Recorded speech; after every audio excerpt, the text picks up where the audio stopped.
এবারের বিপিএলটা আকবর আলীর জন্য পারফর্ম করার সেরা মঞ্চ বলতে পারেন। নিজেকে খুঁজে পাওয়ার এখনই তো সেরা সময়। এর আগে বিপিএল খেলেছেন 3 মৌসুম, 15 ম্যাচে রান করেছেন সব মিলিয়ে 84, গড়টা মাত্র 12 এর কাছাকাছি। বিশ্বকাপ জয়ী অধিনায়কের পাশে যা ছিল বড্ড বেমানান।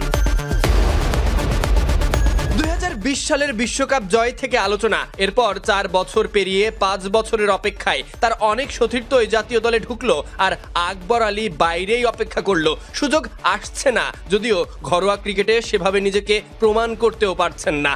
তবে কি বিশ্বকাপ জয়ী অধিনায়ক হারিয়ে যাবেন এমন ভাবনা এসেছে অনেক ক্রীড়া বিশ্লেষকদের মনে। তবে এই উইকেট কিপার ব্যাটার আসন্ন বিপিএল শুরুর আগে কিছুটা ভিন্ন ছন্দে নিজেকে ফিরিয়ে আনার চেষ্টা করেছে, নিজেই নিজের আত্মবিশ্বাস বাড়িয়েছে।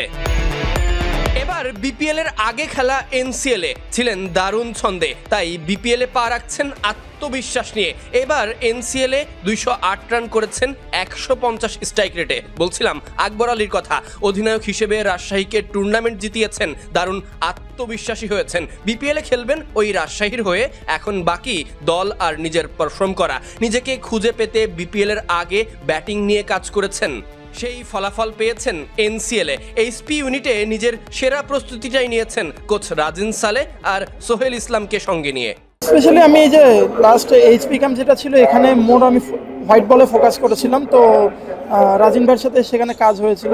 তো আমার মনে হয় যে আর সোহেল স্যারের সাথেও মাঝে মধ্যে কাজ করা হয়, তো আমার মানে এইচপিটাতে আমি বেসিক্যালি হোয়াইট বলে বেশি ফোকাস করেছিলাম। বিপিএল এর আগে ব্যাট সুইং, পাওয়ার হিটিং এই সব কিছু নিয়েই কাজ করেছেন। নিজের প্রস্তুতি শেষে সুযোগ পেতে চাইবেন নিজের পছন্দের পজিশনে, তিনি বলেছেন দলের চাওয়া। তবুও যে কোনো ব্যাটারের জন্য ব্যাটিং পজিশনটাও বেশ গুরুত্বপূর্ণ। তার নিভু নিভু অবস্থার পিছনে দায়ী হতে পারে সেটাও, কারণ ব্যাটারদের ব্যাটিংয়ে স্বাচ্ছন্দ্য বোধেরও জায়গা আছে। বিপিএল এ কোথায় খেলতে চাইবেন সেটা নিজেই জানিয়েছেন। আগামীতে উইকেট কিপিং বিবেচনায় নিজের সাথে নিজের লড়াই দেখেছেন। পার্সোনালি চিন্তা করি তাহলে অবশ্যই 5 নাম্বার জায়গাটা আমি মনে করি যে আমার জন্য খুব ভালো হবে। 4 নাম্বার বা 5 নাম্বার এর নিচে না। পার্সোনাল অপিনিয়নের কথা বলে অবশ্যই আমি 4-5 এর মধ্যেই খেলতে পছন্দ করব। আকবর আলীকে নিয়ে বললে এখন হয়তো বাড়িয়েই বলা হবে, তবে একটা সময় তার পরিচয় ছিল মাশরাফির সঙ্গে সঙ্গী করে বাংলাদেশ ক্রিকেট পাচ্ছে নতুন এক ক্যাপ্টেন কুল। এটা অনেকেরই বিবেচনায় ছিল। তবে ক্যাপ্টেন কি এখন হারিয়ে যাওয়ার পথে, নাকি এই বিপিএল দিয়ে ফিরবে তা দেখার অপেক্ষা। Sadiq Ahmed Sunny, BD cric time.